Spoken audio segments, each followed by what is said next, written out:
Over 300 years ago, the city of Londonderry was the scene of one of the most brutal, dramatic and important episodes in Irish and British history. In 1689, James II, the deposed and Catholic King of England, Scotland and Ireland, launched a military campaign to regain the throne he had lost to the Protestant William of Orange. James's plan was to take control of Ireland and to use it as a launchpad for his move against England and Scotland. But standing in his way were the Protestant settlers of Ulster, and in particular those behind the walls of Derry, these walls. As James knew, if he did not have control of Derry, he did not have control of Ireland. What followed was one of the last great sieges in British history. A remarkable 105 days, during which the people within the walls of Derry, the majority of them Presbyterians, suffered bombardment, disease and starvation as they resisted James's Jacobite army. It's an event that has created a deep and lasting legacy in the mindset of Ulster Protestants. People who, to this day, continue to identify with the men and women who defied King James and refused to surrender this city to his Catholic army. For them, the cry of no surrender is as meaningful now as it was when it was first shouted out from behind these walls over 3 centuries ago. This is the story of that remarkable siege, an event that was at the centre of an epic power struggle to decide not only who controlled Britain and Ireland, but also the balance of power in Europe. An event that has shaped the course of our history to the present day.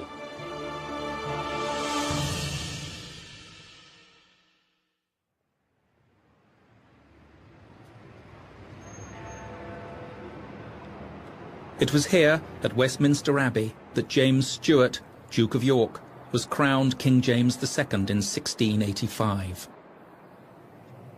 But there was a problem, something that did not sit well with some Protestants in England, Scotland and Ireland.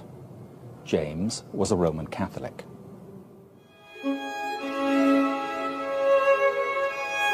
At first, James and his largely Protestant Parliament enjoyed a cordial relationship. But over time, tensions mounted, not least in Ireland, where Protestants were alarmed by the activities of the Lord Deputy, Richard Talbot, the Earl of Tyrconnell, as he restored Catholics to positions of influence in the state and the army. Positions they had lost following Oliver Cromwell's conquest of Ireland in the early 1650s. Placing such power in Catholic hands was particularly unwelcome amongst the Protestants of Ulster, many of whom had settled there during the Scottish and English plantations of the early 17th century.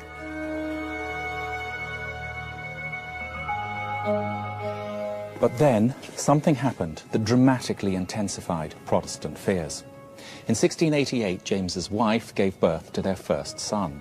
Now, there was not only a Catholic on the throne, but a Catholic heir to replace him.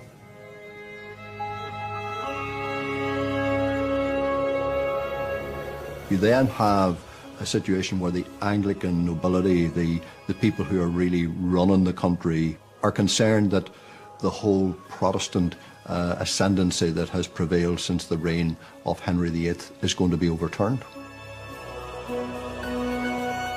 A Catholic succession to the throne is the straw that breaks the camel's back, and it is after this that a prominent, if you like, cabal of leading political figure and military figures, religious figures, petition William to effectively invade the king.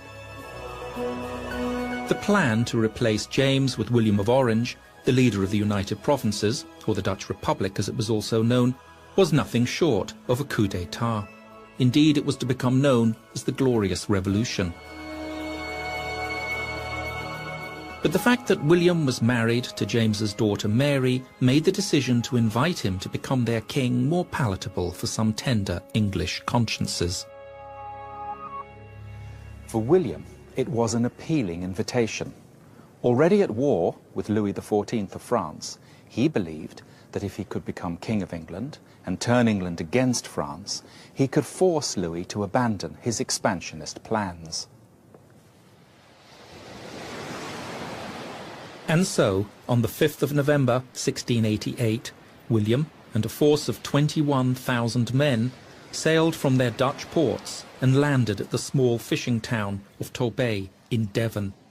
It was a momentous step in a European-wide struggle, one in which Ireland was about to play a central role. Ireland's strategic importance was that it was the back door to Great Britain.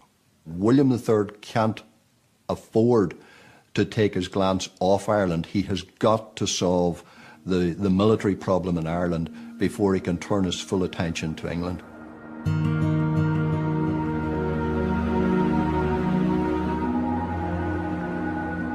In Ireland itself, tension was mounting.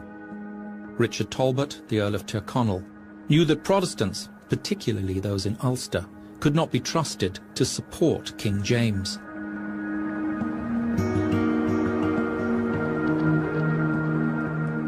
Likewise, the Protestants had become increasingly anxious over the preceding years, because as they saw it, Talbot had been busily dismantling their power base.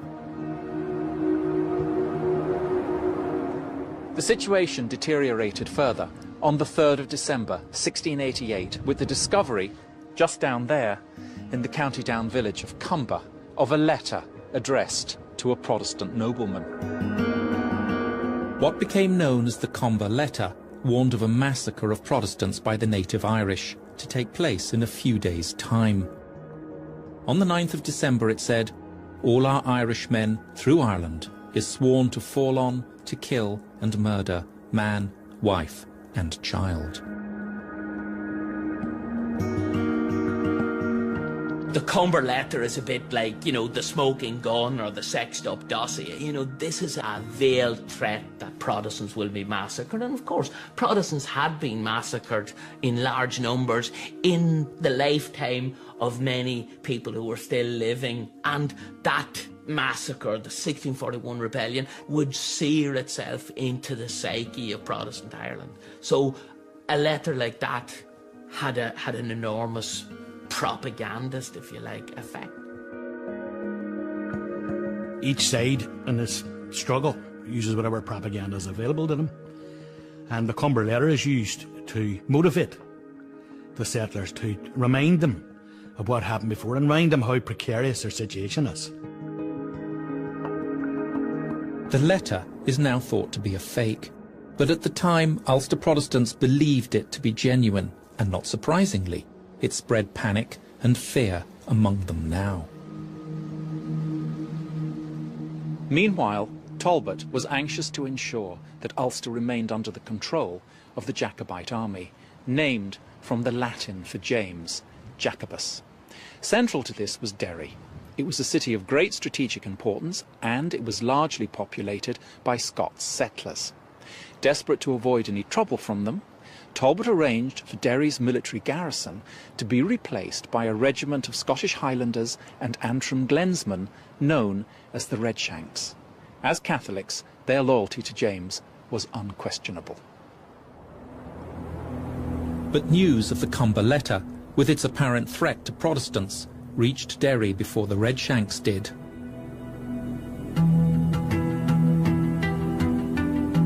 When the Redshanks arrive, I mean, they arrive too late. They arrive on the east bank of the Foyle, and remember, if you think back to the Cumber Letter, here might be the instrument of our slaughter. And if you looked across and saw these soldiers here, no matter who you are, you would have fears about, should we let these people into the city? What would happen when they're allowed in this city? Once they're in, you can't get them back out again. Arguments over what to do raged within the city. The Anglican bishop, Ezekiel Hopkins, urged that the Redshanks be admitted, since they were James's soldiers and James was still their king. But the Presbyterian minister, James Gordon, insisted that the gates be locked immediately.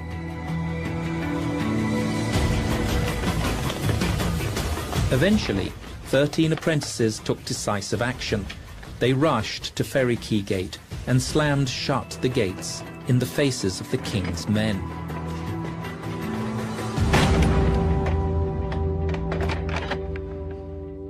They're the youth of the city in many ways, and they're the people who take the lead in disturbances in the city, who don't agree with what's happening at a higher level, what the elite are doing. They've seen, some of the elite trying to leave. They feel that they're left on their own, and they take matters into their own hands. In terms of that period, this is a very, very major step for anybody to take. And it's a step from which most people at the time would have felt there was no going back. This was open rebellion, and it was inviting the king's anger and the king's vengeance. In Dublin, Talbot, the Earl of Tyrconnell, was infuriated by these events. And his mood did not improve, for within a week the Williamite garrison of Enniskillen also resisted a Jacobite attempt to take over their town. For Talbot and James, it was all going horribly wrong. Back in England, James realised that he had little chance of defeating the Williamite army that had landed in Devon in early November. He knew it would be better to live to fight another day. And so just 7 weeks later, on the 23rd of December 1688, he escaped to France and into the welcoming arms of his cousin and ally, the Sun King, Louis XIV. With Louis's support, James put together a plan to regain his throne. And it was not a complicated plan. He knew he could rely on support in Catholic Ireland, still under the control of Tyrconnell. And he also knew that if he could hold Ireland, he could use it as a launch pad to move against England and Scotland and march on London. William and Mary were about to be crowned King and Queen of England. But according to James's plan, theirs would be a short-lived reign. The fly in James's ointment was, of course, the Ulster Protestant. By now, the Presbyterians of Derry had declared their support for William, and under the direction of Lieutenant Colonel Robert Lundy, they prepared their defences against the looming Jacobite threat. Lundy does his best. They know that this could break out on the war. They begin building ravelins. Lundy does his job as a soldier. Lundy expends a tremendous amount of energy over the next few months preparing the city for the siege, and one thing must be said: it would never have survived the siege had it not been for Lundy's preparations. By now, the Jacobite campaign was gathering pace. On the 12th of March, James landed at Kinsale in County Cork, accompanied by several French generals and 5,000 of their men. They were to join a loyal Irish army of 50,000 soldiers and irregulars. In addition to these men were the Jacobite soldiers under the command of Lieutenant General Richard Hamilton. They were already on their way north, determined to subdue Derry's rebels. 2 days after James's landing at Kinsale, here in the village of Dromore, County Down, they secured a decisive victory. The so-called break, or rout of Dromore, before going on to take Lisburn, Belfast, and then sweeping across most of Ulster. Worried at the speed of the Jacobite advance, Lundy ordered retreats from Monaghan, Cavan, Dungannon and Coleraine, and the roads to Derry filled with Protestant refugees. By the 14th of April, James's generals Hamilton and Pusignan had reached Strabane, just 15 miles from Derry. But to march on the city itself, they had to cross to the west bank of the River Foyle. They planned to do that where the Foyle begins, through the joining of two other rivers, the Mourne and the Finn. Once across, they could march down the west bank of the Foyle and seize Derry.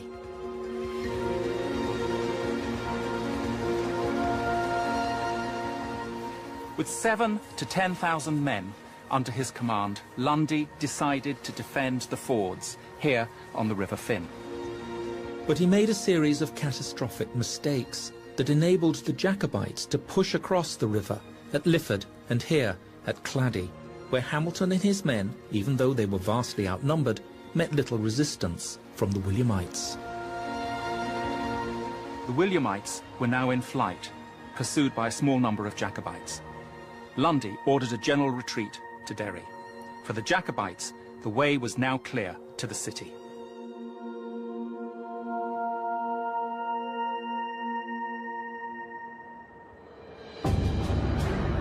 By now, James had joined his army in the north, and on the 18th of April, he watched as his men encircled Derry. His hope was that such a massive show of strength was all it would take to persuade the people behind its walls to surrender. James didn't appreciate the amount of enmity that had been created in Ulster, particularly by the acts of Tyrconnell. He was still under the impression that people regarded him as their rightful monarch, and that because the king had taken the trouble to come here, that they would come to their senses, and we can all settle down to the business of being a good king and good subjects once again, while James carries on trying to regain control of Scotland and of England as well. James then rode up to the city here at Bishopsgate to offer his terms of surrender. They included the defenders' lives, estates, religion, and a free pardon for all past offences. But in a remarkable act of treason, the guards on duty fired on James and his troops. It's almost inevitable that there was confusion. And part of the confusion was that James did not realise that an agreement had been made between the defenders of the city and the leader of the Jacobite army, Lieutenant General Richard Hamilton, that no Jacobite troops would approach the city.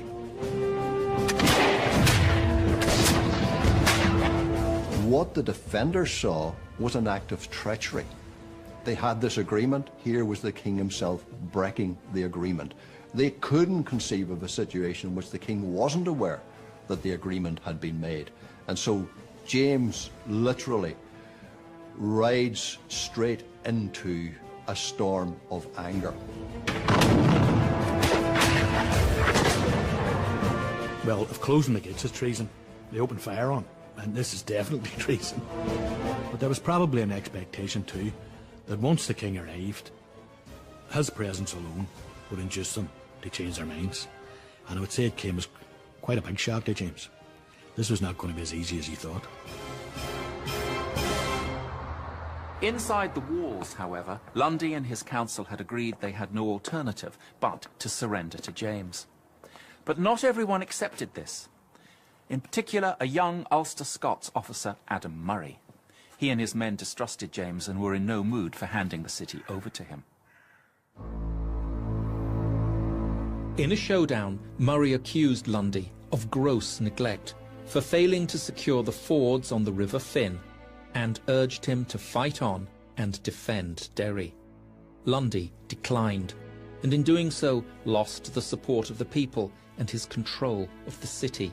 He also secured his reputation in history as a traitor to the cause. Lundy's reputation as a traitor is totally unfounded. Lundy was the man who saved the city from being overrun by a Jacobite army. Lundy is the man who thwarted James's ambition to use the city to move off to Scotland, to move eventually down to London, and to regain his 3 thrones. With Derry now in Murray's hands, his message to the people was a simple one: no surrender. James had arrived that morning expecting Derry's surrender. Instead, he had been fired upon and humiliated. Now, after a standoff that had lasted 4 months, since the city's gates had been closed by the Apprentice Boys, the siege itself was about to begin. After the bravura of firing on James and their shouts of no surrender, the Williamites now had to face reality.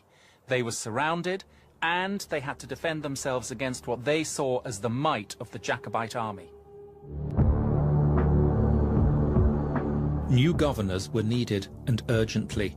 Lundy was finished, threatened with hanging, and left lurking in his chamber.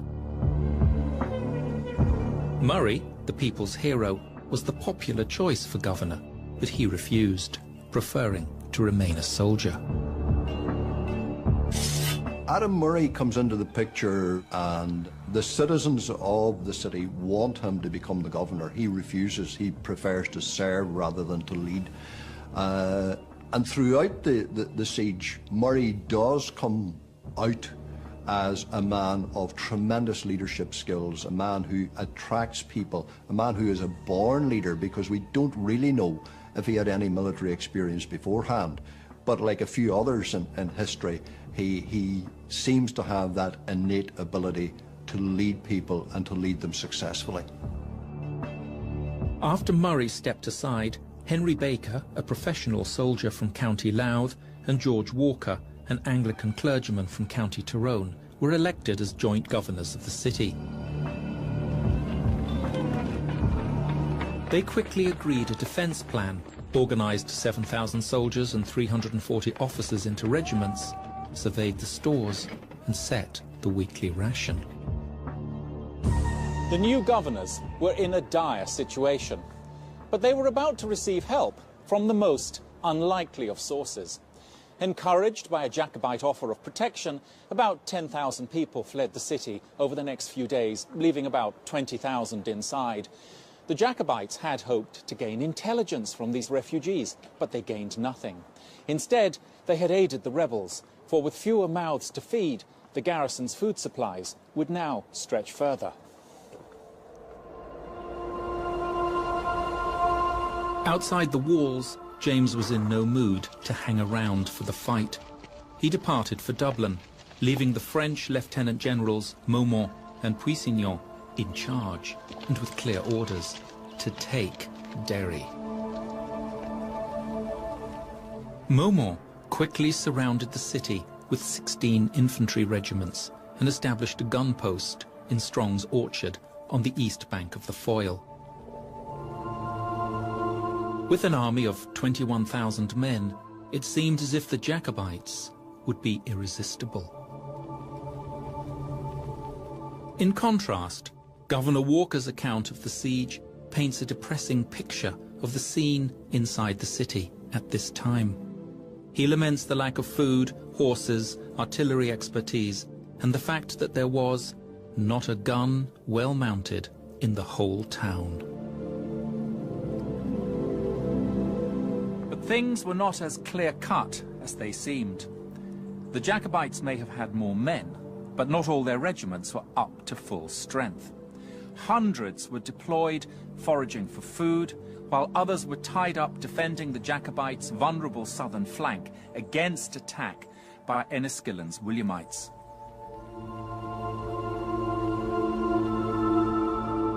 This meant the actual Jacobite fighting force was more likely 10,000 men, with 7,000 on the west bank and the rest on the east bank.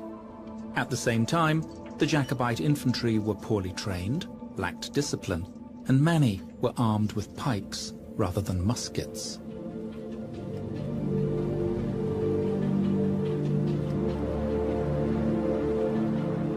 But most crucially, the Jacobites lacked the heavy weaponry essential for besieging a walled town. They had only a few light cannon and some mortars.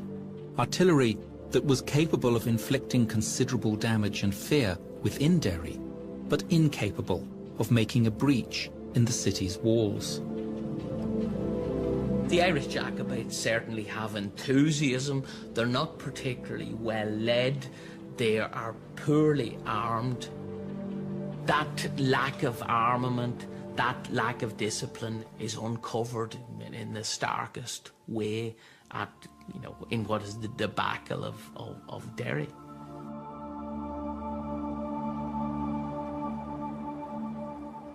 The truth was, the Jacobites had come north believing that the mere sight of their forces would shock and awe Derry into surrender. It had never occurred to them that this mightn't happen. And so, to war. On Sunday, the 21st of April, the Jacobites commenced bombardment of Derry.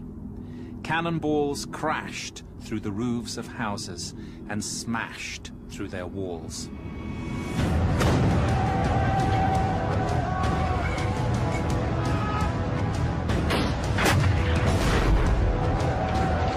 But while the Jacobite bombardment got underway, it was the Williamites who made the early and decisive military strikes.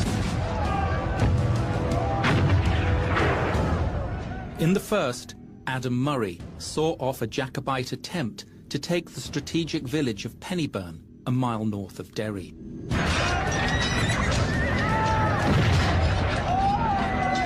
His men ambushed the Jacobite cavalry, inflicting heavy casualties on 2 troops of horse.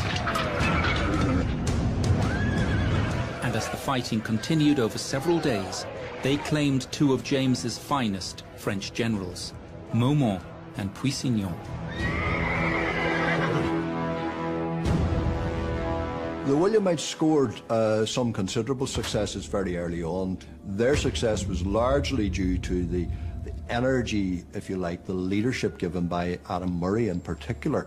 And you have French senior officers actually being killed or fatally wounded by the Williamite soldiers. So what you've got is good defensive positions, and above all you've got good leadership and the willingness to take risks, which is what Murray did. The action soon shifted to Windmill Hill, 500 yards from Bishopsgate.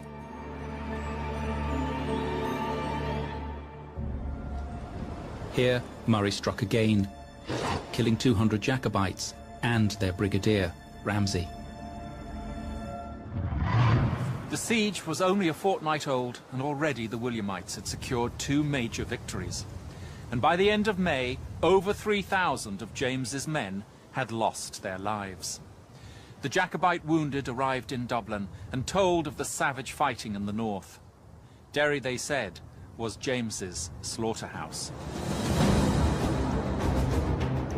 Although Williamite morale was high, tensions and feuds flourished in the city's hothouse atmosphere, particularly between the Anglicans and the Presbyterians. There was even a sword fight between Governor Henry Baker and John Mitchelburn, the regimental commander, a fight which both men survived. By now, though, the Jacobites were strengthening their positions. After their failures at Pennyburn and Windmill Hill, they regrouped and moved their camps closer to Derry, establishing themselves at Ballockrey Hill, Pennyburn Village, and Strong's Orchard.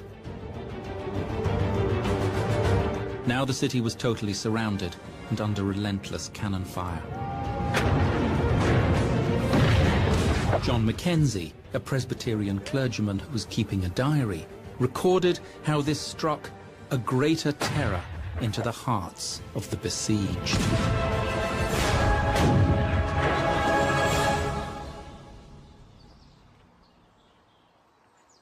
While the Jacobite cannon induced terror in Derry, their soldiers were suffering badly. Indeed, conditions on the outside of the walls were no better than those on the inside. This was an extremely wet summer. Some might say it was a fairly typical Derry summer. You've got these Jacobite soldiers who are encamped in sod huts on the hills overlooking the city. So what we've got over the period of the 105 days is 2 armies that are gradually reducing in size, are deteriorating, are suffering malnutrition, lack of ammunition and so forth, and probably feeling very, very sorry for themselves. The Jacobites also knew that time was not on their side and that a relief force was most likely en route to rescue the Derry garrison. To forestall this, the French engineer, the Marquis de Pointes, built a boom of logs and chains and strung it across the foyle here at Brook Hall.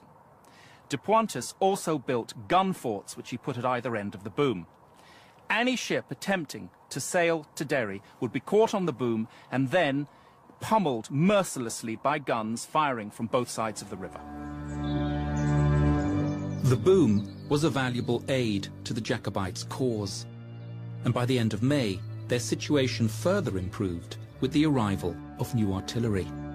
Now they could intensify their bombardment of the city.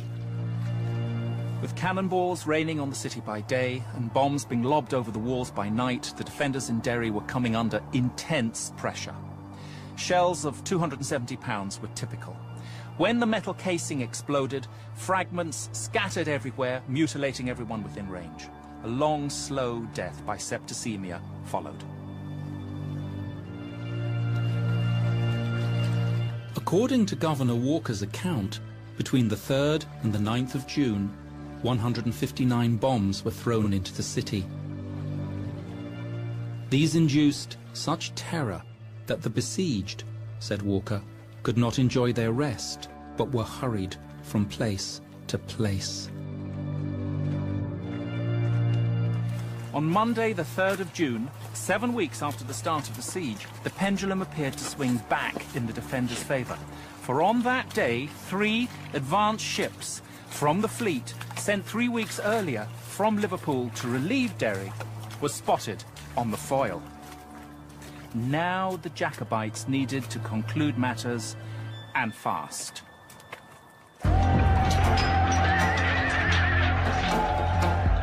As the relief fleet, under the command of Major General Percy Kirk, sat on the foil, the Jacobite General Richard Hamilton dispatched a force to retake Windmill Hill.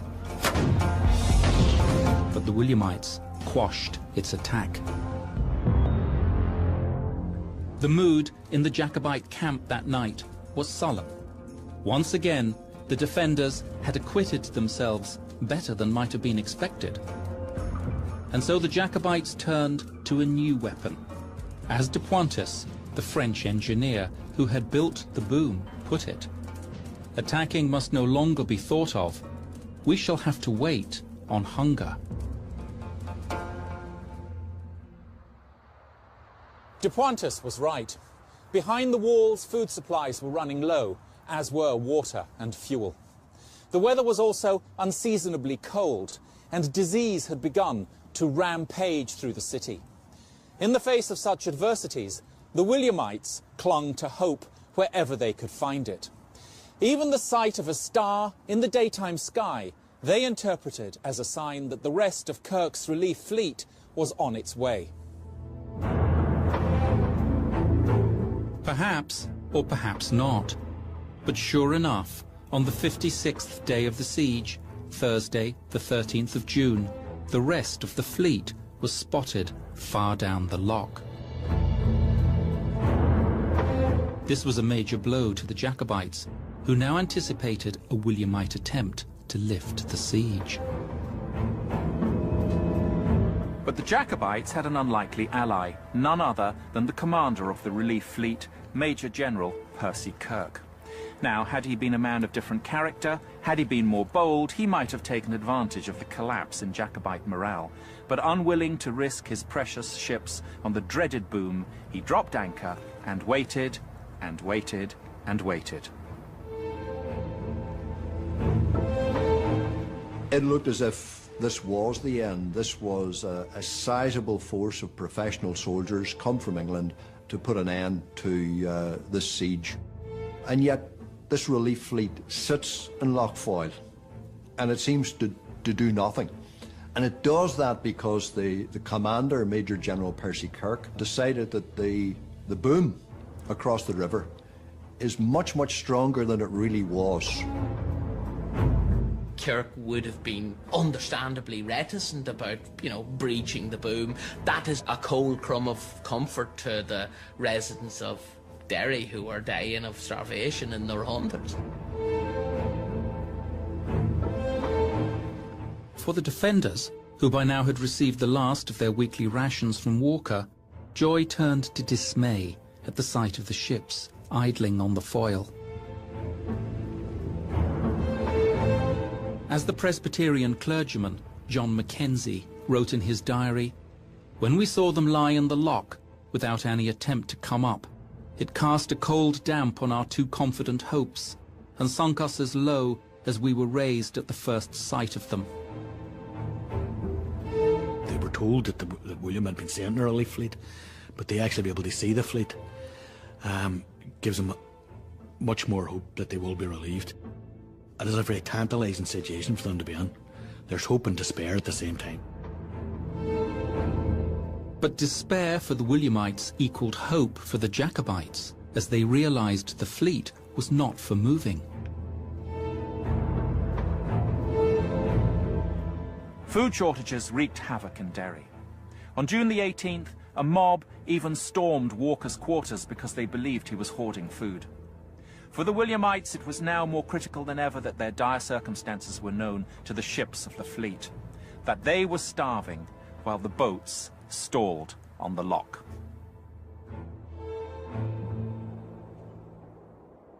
Thankfully for them, a messenger sent by Kirk managed to slip through the Jacobite lines and swim to Derry. For the first time, the governors now had the chance to communicate directly with the fleet and Kirk. Walker sent the messenger, a man named Roach, back to Kirk and his fleet with a letter describing the perilous circumstances inside Derry's walls. But this time, Roach was not so lucky.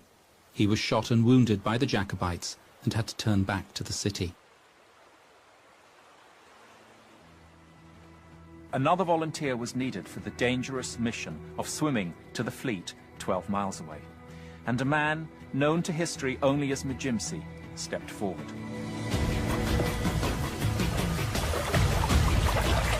Majimsi set off with 3 letters from Walker to Kirk, wrapped up in a pig's bladder tied around his neck. Their message was stark. If the city wasn't rescued within 6 days, it would have to surrender. Just before dark on the 26th of June, Majimsi slipped into the foyle and swam for the fleet. But he never made it. He drowned during the night, and his body was retrieved by Jacobites. In a macabre twist, the Jacobites strung up Majimsi's body on a gallows in front of the city walls, there for all to see. In doing so, they sent a stark and demoralizing message to those inside. That having seized the letters Majimsi was carrying, they knew that the people were starving and close to surrender, and that Kirk and his fleet were still unaware of their plight.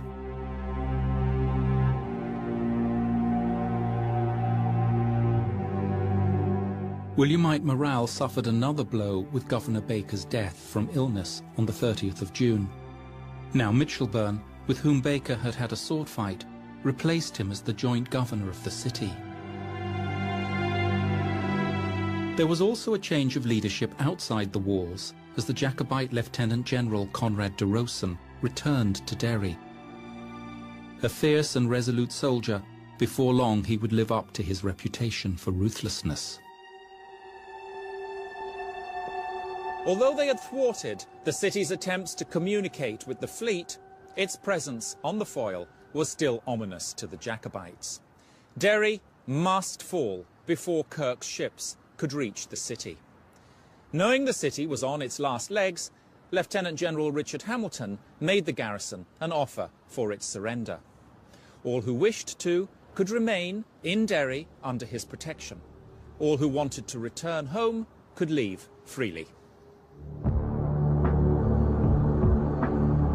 The garrison gave the appearance of considering Hamilton's proposals, but in reality was stalling, holding out for relief from the fleet, whilst its citizens were trying to survive on horseflesh, dogs, cats, rats and mice, all of which had a price. To increase the pressure on the city, Lieutenant General Conrad de Rosen now turned to blackmail. He rounded up Protestants from the surrounding area and drove them, naked and hungry, to Butcher's Gate. His message for the garrison was chilling. Either let your fellow Protestants in, or let them die. Rosen believed the Williamites would open the gates and admit their fellow Protestants, creating mayhem and the fall of the city. But it seems he underestimated the prisoners' resolve. Governor Walker's account of the siege describes how they pleaded with the guards at the gate to resist pity and keep them locked out.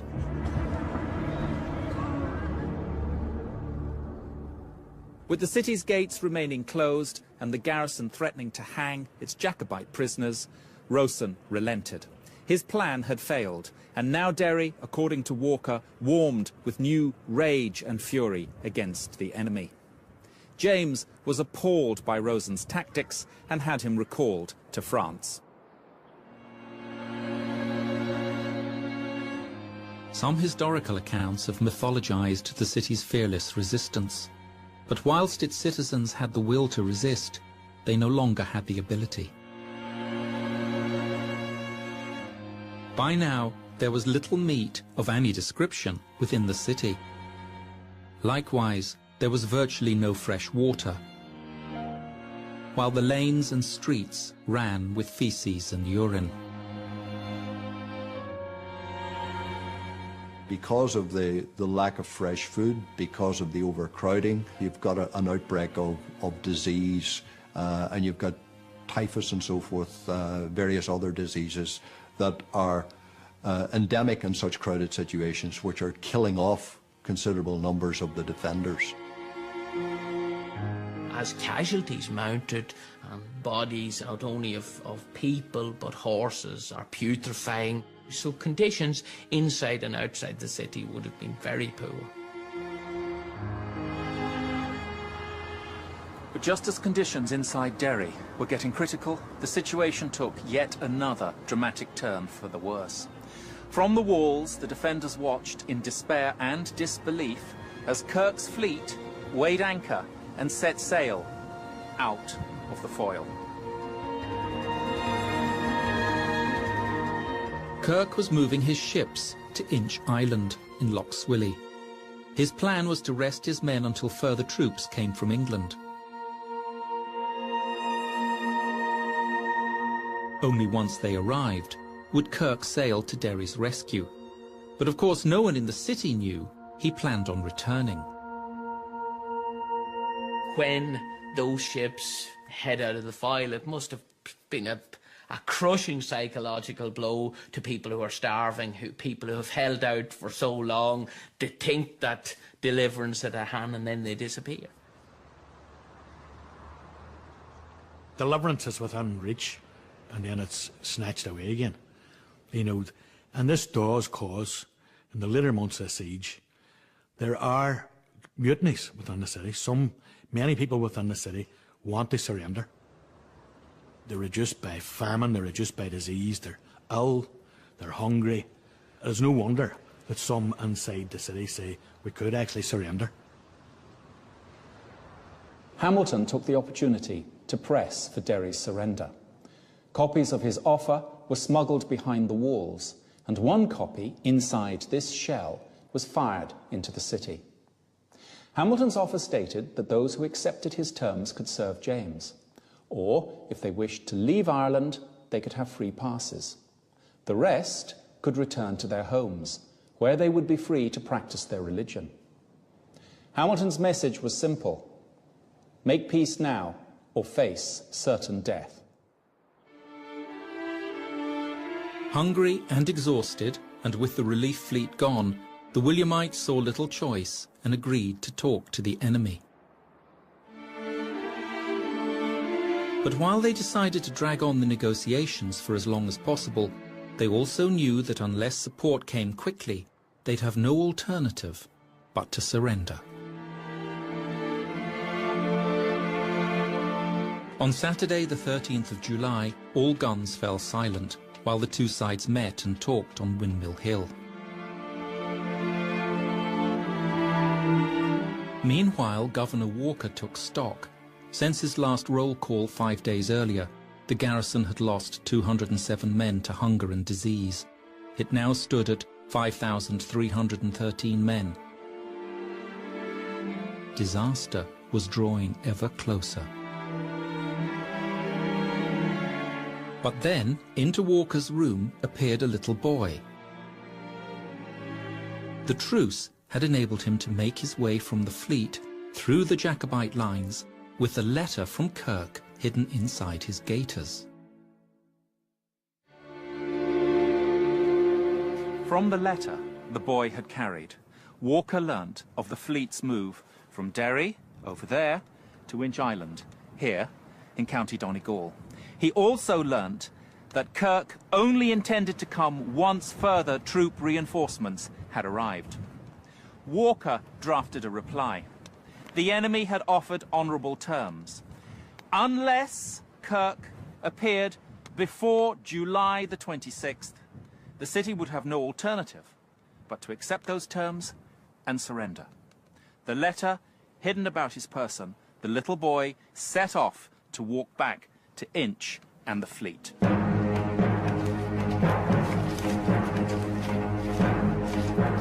You can imagine that as a boy, probably in his early teens, maybe even a little bit younger, would have been able to pass lines of soldiers, simply being seen as a nondescript youngster, even an urchin.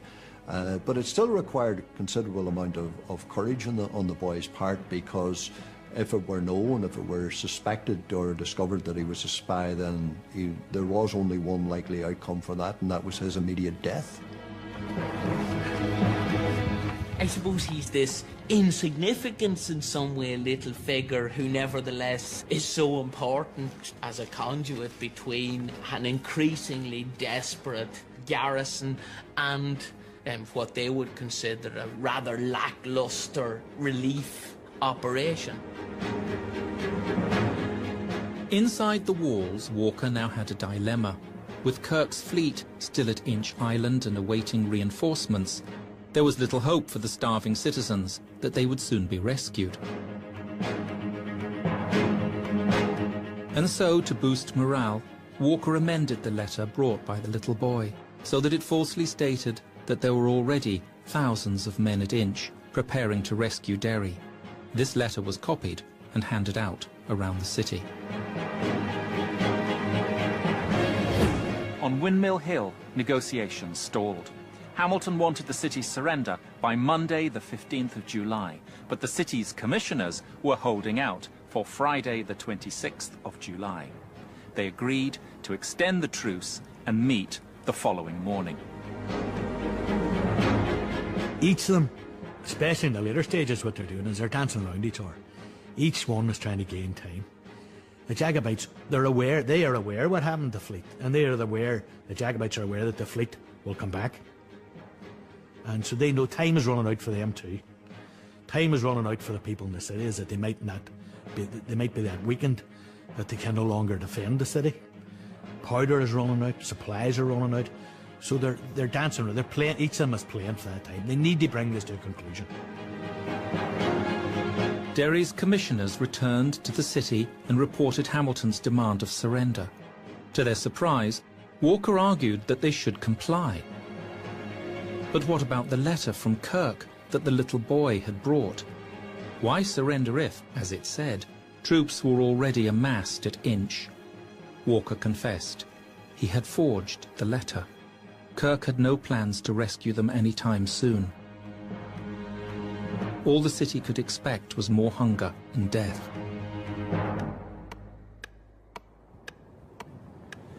The next day, Sunday, the 14th of July, the Williamites met Hamilton once again, but they could not agree a surrender date. It was stalemate. Frustrated, Hamilton recommenced bombardment almost immediately. For the Williamites, all hope now focused once again on Kirk and the relief fleet. 4 days later, the little messenger boy returned to Derry with another letter from Kirk at the fleet. It offered assurances that he would relieve Derry with troops from Enniskillen and those expected from England. In their reply to Kirk, the joint governors of the city, Walker and Mitchelburn, wrote that the guns and boom on the foil had gone. It was a lie, as they were still intact. As he made his way back to the fleet with the letter, this time the boy was stopped by Jacobite troops and taken in for interrogation. However, the little boy told the Jacobites nothing, and 2 days later he appeared in Kirke's camp. Kirke was delighted with the little boy's news. The boom and the guns were gone, and Kirke finally launched the relief operation. The following day, his ships appeared on the foil and anchored here off Culmore Point to await a favourable wind before making their final approach to Derry.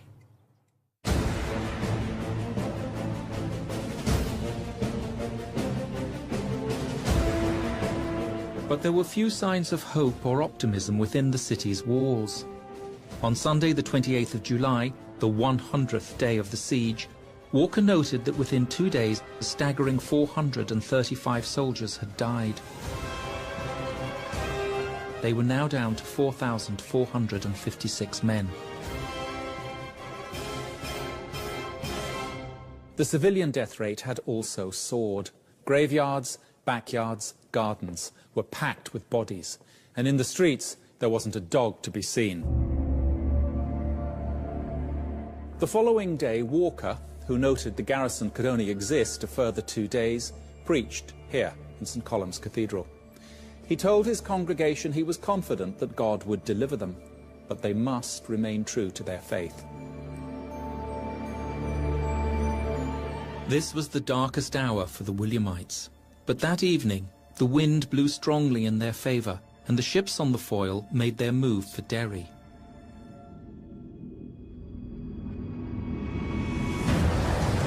Then the wind slackened, leaving only the flood tide to carry the lead ship, the Mountjoy, towards the boom, which, contrary to Walker's assurances to Kirke, was still in place.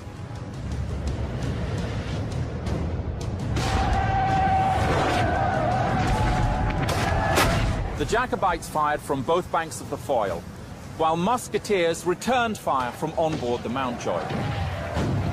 Meanwhile, on board a longboat, men frantically chopped at the boom with their axes.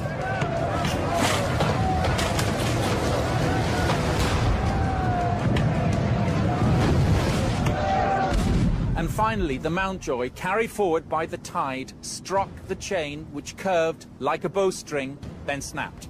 The boom was broken.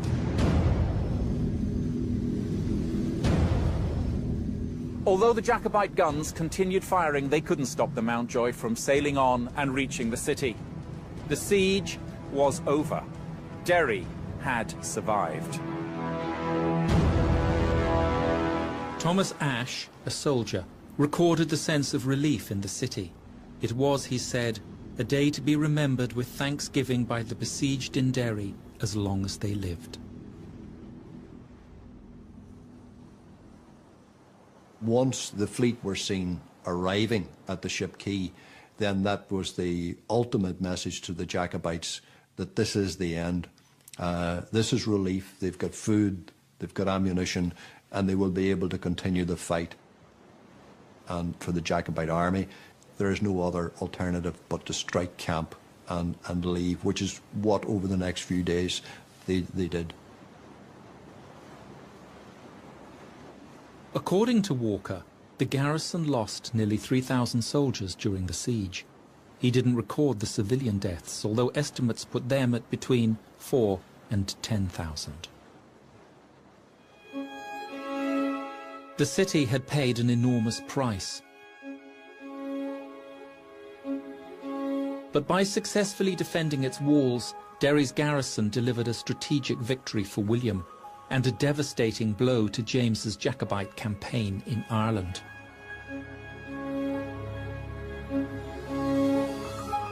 The Jacobite failure to take the city really meant that the high water mark of James's attempts to regain his throne had passed. This is a huge victory for the Williamite forces. This is, you know, the maiden city, the Protestant citadel, the plantation citadel remains, you know, secure. Its walls are not breached. So that's of huge psychological and propagandist importance to the Williamite cause.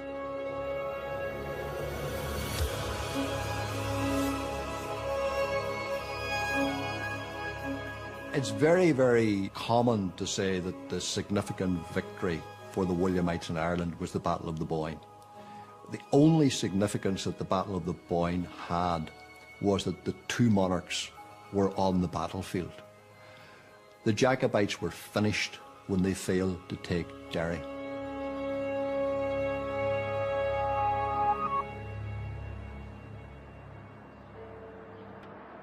Just 3 days later, as Hamilton's forces prepared to leave Derry, 2,000 Jacobites were slaughtered by Williamites 70 miles south of the city at Newton Butler. A further 500 Jacobites fled into Lough Erne and drowned. And worse was to come for James. William's subsequent victories at the Boyne and Aughrim brought to an end all hope of using Ireland to regain the throne.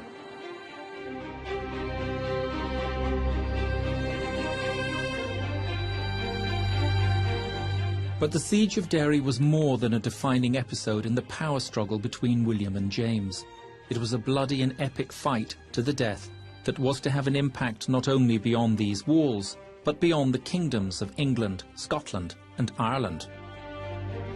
What happened in Derry not only changed Irish history, it changed British history and it changed European history. So that the true significance of those 105 days are much, much broader than just this city. This city played a pivotal part in the history of an entire continent. That history pivoted around the walls of Derry for 105 days in 1689. But the siege was, above all else, a defining and symbolic moment in the psyche and mythology of Ulster Protestants. Their sense or perception of being under siege is encapsulated in the story of the Siege of Derry. And their cries of no surrender, shouted out from these walls, have echoed down through the centuries. And they can still be heard today.